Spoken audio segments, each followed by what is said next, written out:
36 വർഷമായിടാ മനസ്സേ ഞാൻ പോലീസില്. ഇതിനിടയിൽ പുറത്ത് അറിയുന്നതും അറിയാത്തതുമായ പല ചെറ്റത്തരങ്ങളും ഞാൻ ചെയ്തിട്ടുണ്ട്. പക്ഷെ അതിനൊന്നും എനിക്ക് ഒരു റിഗ്രറ്റും ഇല്ലടാ. 2 ദിവസം കഴിഞ്ഞ് ഞാൻ ഡിപ്പാർട്ട്മെന്റിൽ നിന്ന് റിട്ടയറായി DYSP മെഡലും വാങ്ങി ഇറങ്ങുമ്പോ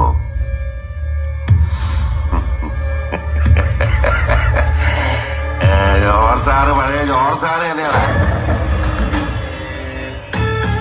നീ ആരെയാണ് ഈ പേടിപ്പിക്കുന്നേ എന്നെ?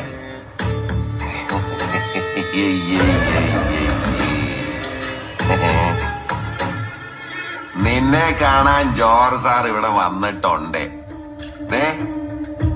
നിന്റെ മുമ്പില് ജോർജ് സാർ ഇങ്ങനെ നിക്കുന്നുണ്ടേലേ നീ ജോർജ് സാറിനെ ഇനിയും കുറെ അറിയാനുണ്ടരിയാ.